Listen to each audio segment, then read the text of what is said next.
Aujourd'hui, on va parler d'un de mes films préférés. Oui, enfin, vu tes goûts, je pense vraiment qu'on peut essayer de... Mais t'as piqué une crise. Je parlais de ce film aussi, donc c'est moi le caméraman. Non mais attends, ce sujet était prévu depuis super longtemps, quoi. Là, faut que je refasse toute l'organisation. Ah non, ça m'arrange pas. Je fais ça gratuitement. Pour ne rien vous cacher, il y a des moments où le cinéma me déprime un peu. Car parfois, les astres ne s'alignent pas et des pépites se rétament la gueule au box-office, alors qu'elles ont été encensées par la critique et le public. On est ainsi confronté à la réalité, avec cette vision du cinéma comme étant plus une industrie qu'un art. Nous, en France, le public est plus enclin à comprendre qu'un film ne doit pas forcément être rentable, par rapport aux États-Unis, où tout se joue sur l'argent. Reboot. Remake. Suite. Reboot. Suite. Robert Downey Jr.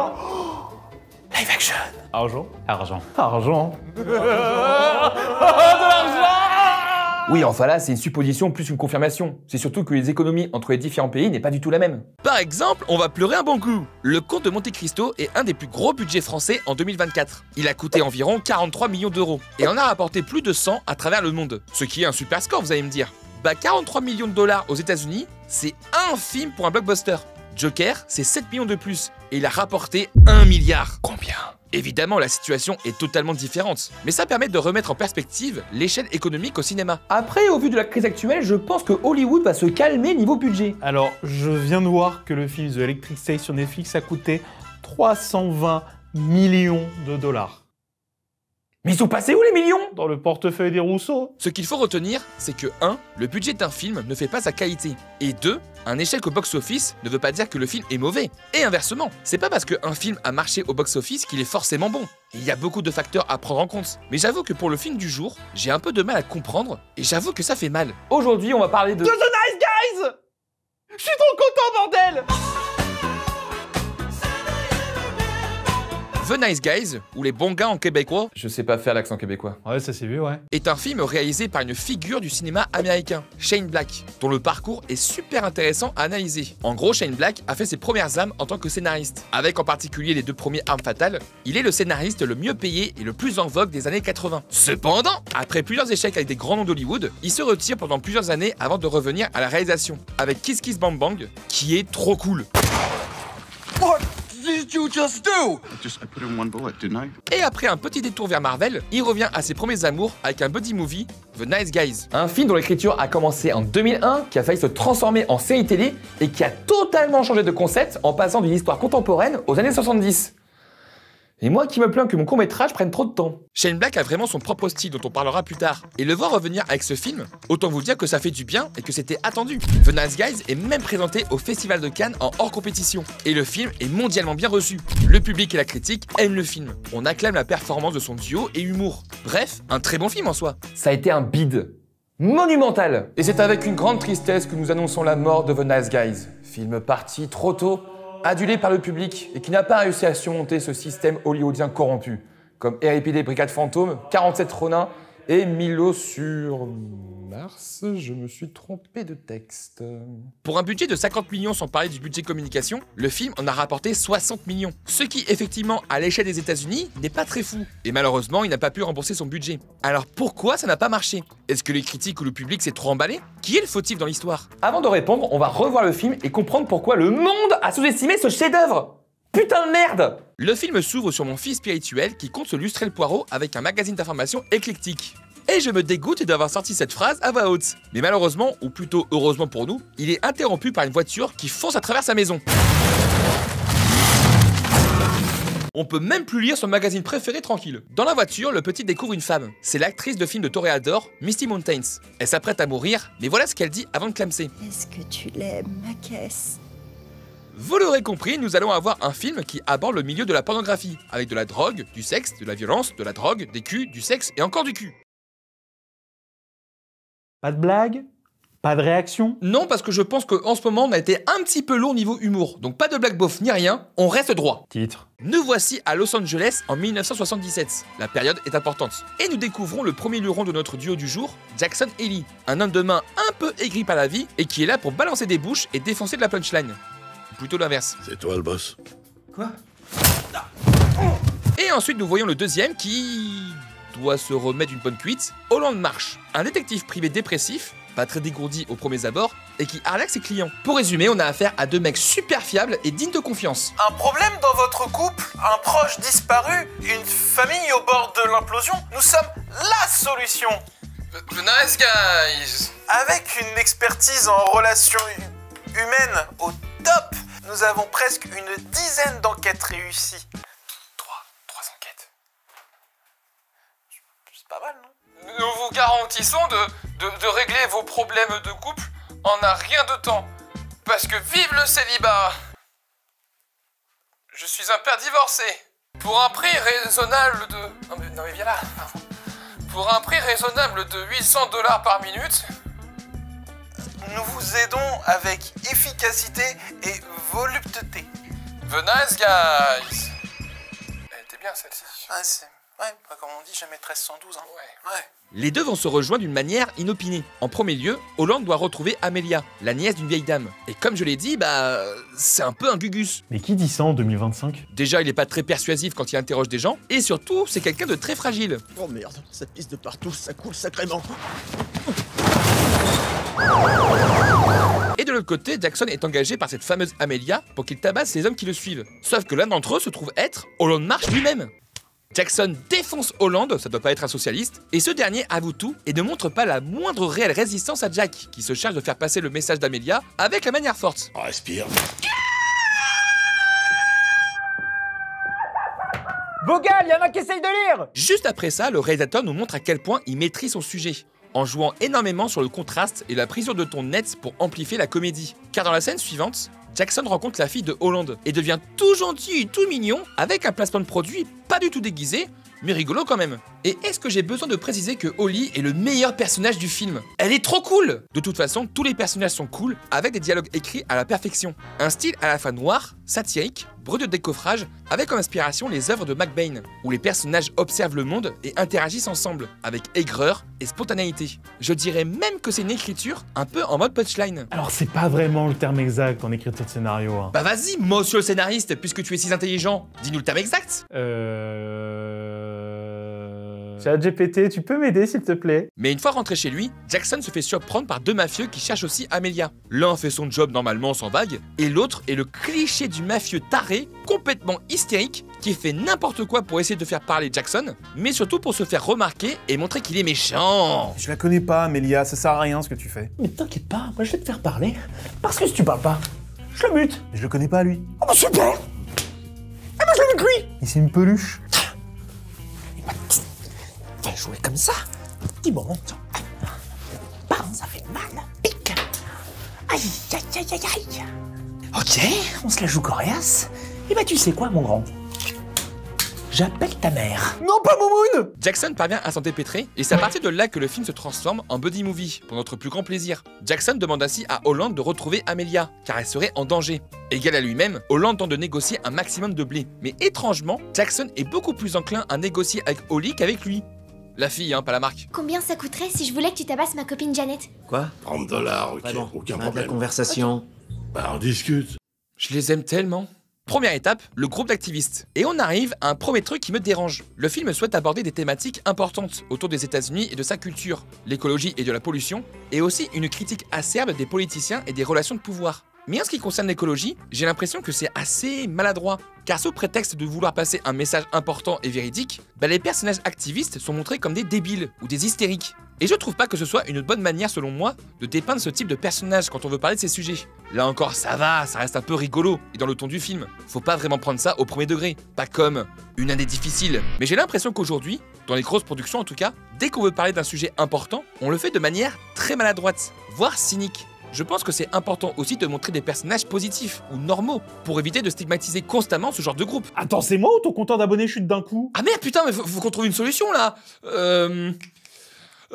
Les woks, ils ont détruit Blanche-Neige, hein. On apprend ensuite qu'Amelia était en fait chez son petit copain. Sauf que la maison de ce dernier a brûlé. Donc, ils sont dans une impasse. Un petit garçon leur vint en aide, moyennant un petit billet, et en étant très poli. Vous voulez voir mon sgeg? Non, mon gars, personne veut voir ta queue. Bah alors fiston, qu'est-ce qu'on dit aux inconnus qu'on croise dans la rue? Je leur dis d'aller se faire foutre et je leur montre mon sgeg. Champion! Allez viens, on va chasser du Mexicain à la frontière. Leur chemin se dirige vers la soirée du producteur de films porno. Et bordel, ça a l'air fou. La musique est chouette, les gens s'amusent, alcool à gogo, Il y a aussi des sirènes, bordel de merde. Franchement, on savait s'amuser à l'époque. Et ça devait être...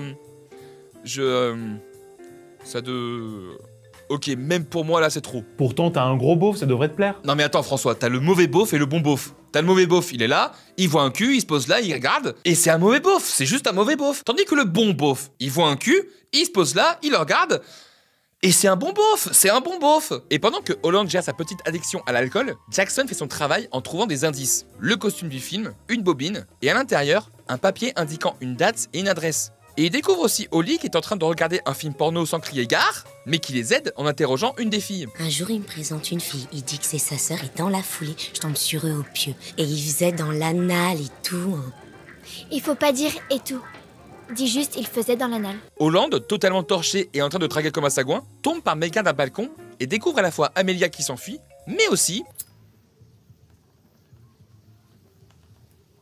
Et ce qui est drôle, c'est que c'est Robert Downey Jr. qui est dans le rôle du cadavre. C'est comme si nous, dans un de nos sketchs, on avait... Oh putain, c'est Squeezie! Thibaut Chef voulait vraiment lui péter la gueule. Attends, je vais vérifier s'il est mort.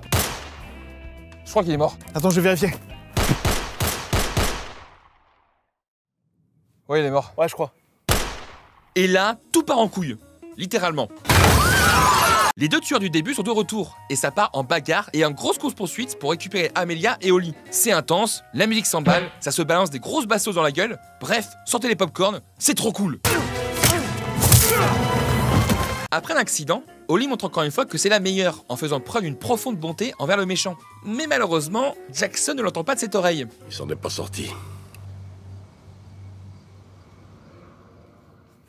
Mais c'est une enfant!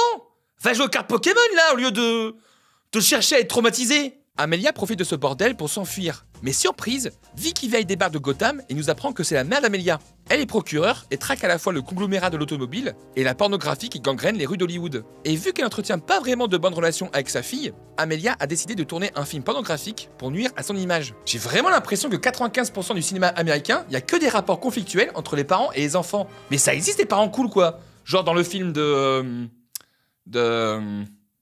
Paddington, la mère de Paddington, elle est incroyable. C'est anglais, ça compte pas. Vicky Vale, qui s'appelle ici Judith, engage donc officiellement les deux détectives pour retrouver sa fille et éviter un scandale. Le film profite de cet instant pour explorer un peu la personnalité des deux bougs, afin de montrer aux yeux du monde que ce ne sont pas que des bourrins ou des débiles. Derrière ces grosses carapaces, il y a un cœur qui bat. Et ainsi, ça permet de voir une amitié naître entre...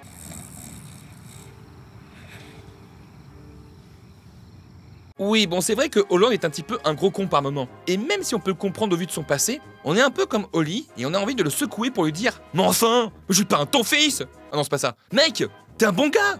Reprends-toi, merde !» Donc, après un discours de motivation de la part de sa fille chérie, le duo suit la piste se trouver pendant la soirée, dans un hôtel.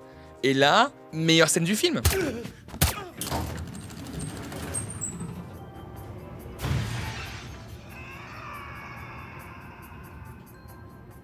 It's raining man, hallelujah, it's raining man, yeah.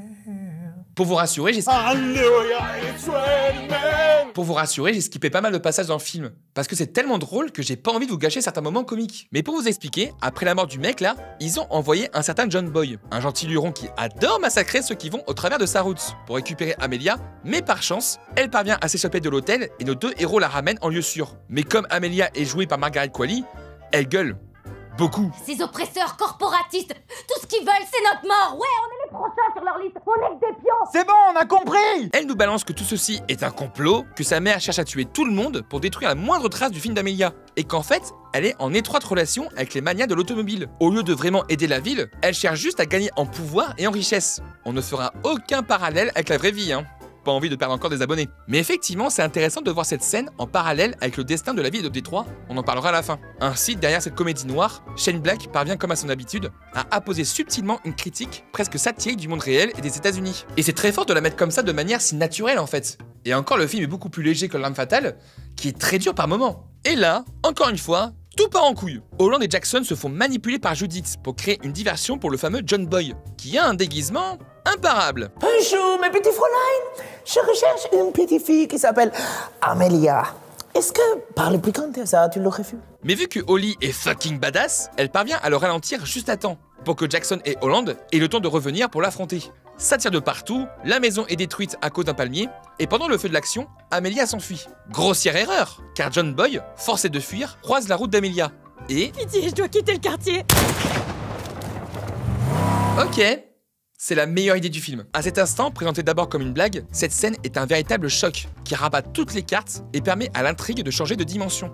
Et on prend vite en considération que là, ça devient réel, c'est plus un jeu. Et donc c'est un peu abattu qu'on retrouve nos héros, qui se retrouvent comme des cons, impuissants face au rouleau compresseur qu'est la procureure. Mais c'est dans leur grand désarroi que revient un personnage central qui va relancer toute l'intrigue.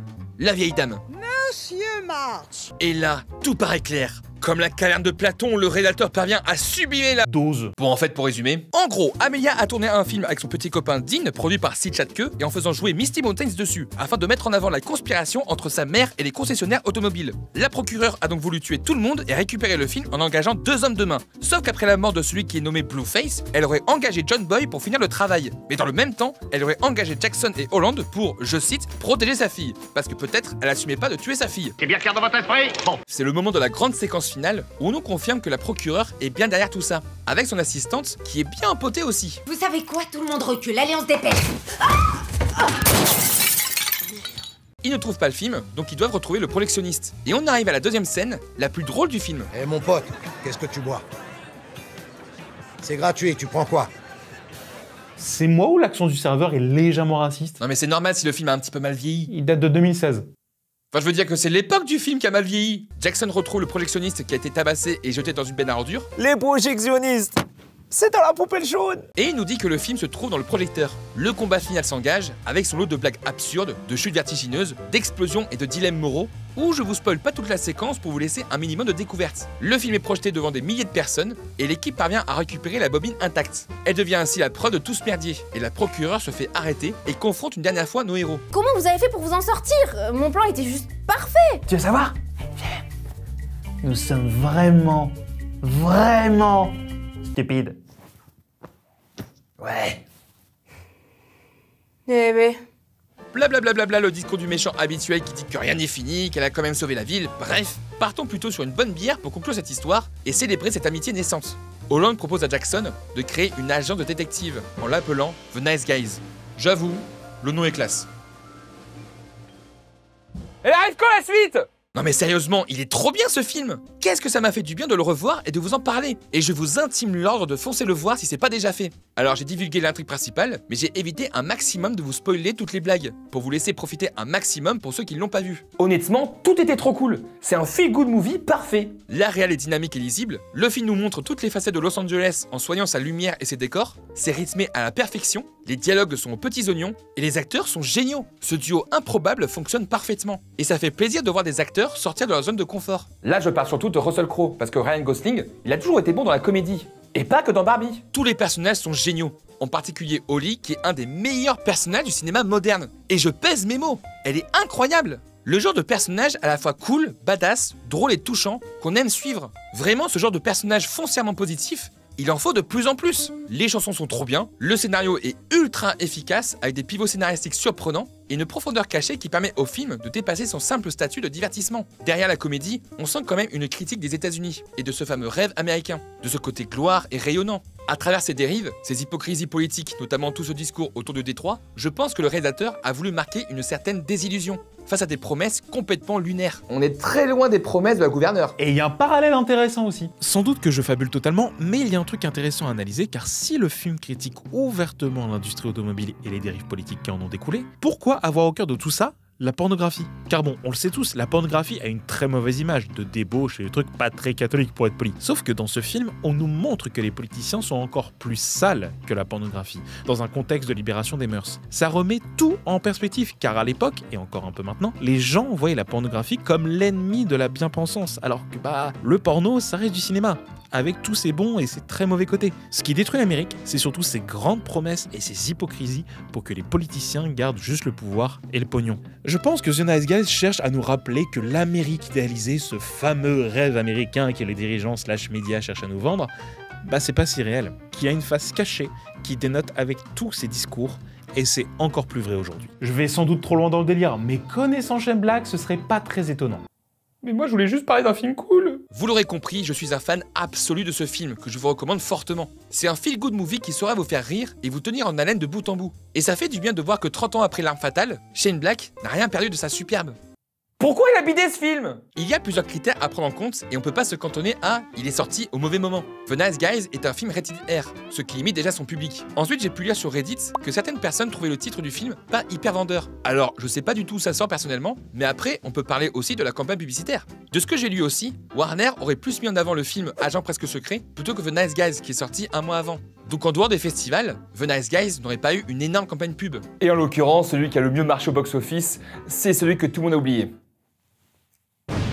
Après, effectivement, on va parler du plus gros problème de The Nice Guys. Il est sorti le 20 mai 2016. La pire période pour un film comme ça. Pourquoi? Parce que Civil War, Les Pires Voisins 2, Alice au Pays des Merveilles 2 et Angry Birds. C'est même Ryan Gosling qui l'a dit. Et quand on prend tout ça en contexte, et aussi par rapport aux tendances de ces dernières années, c'est pas si con que ça. Le public américain a de plus en plus de mal à découvrir de nouvelles licences, et préfère se réfugier vers des licences qu'il connaît déjà. Donc avec ces mastodontes, et un gros film destiné aux enfants, il ne pouvait pas faire le poids. Et c'est tellement dommage de voir que les gens sont totalement hermétiques à la nouveauté. Par exemple, Mickey 17 qui est sorti en mars 2025, ça a été un semi-échec, et pourtant il est trop cool.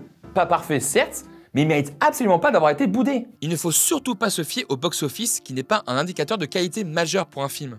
Il faut parfois sortir des carcans monétaires, et même parfois sortir des retours critiques, pour ne pas être bridé dans son visionnage, car cela peut vous empêcher de découvrir des pépites cachées. Il faut savoir se laisser porter, se laisser guider par sa curiosité pour être récompensé. Ainsi, cette vidéo a été faite à la fois pour vous inciter à voir The Nice Guys, mais surtout pour vous inciter à sortir des circuits classiques du cinéma, pour découvrir des films qui en valent la peine. Oui, le cinéma américain est le plus prolifique, mais il n'y a pas que des blockbusters. Le cinéma français regorge aussi de films qui ne demandent qu'à être vus. Sans parler du cinéma indien qui offre des instants cinématographiques sans limite, le cinéma suédois qui m'a offert pas mal de frissons, et aussi le cinéma canadien avec un des meilleurs films de 2024 pour n'en citer qu'un. Alors je vais pas tout lister bien sûr, mais même si je n'aime pas ce mot, je pense que cinéphile, c'est avant tout l'ouverture, la curiosité et l'envie de découvrir le cinéma sous toutes ses formes. La curiosité n'est pas tout le temps fructueuse, mais quand ça marche, qu'est-ce que ça fait du bien?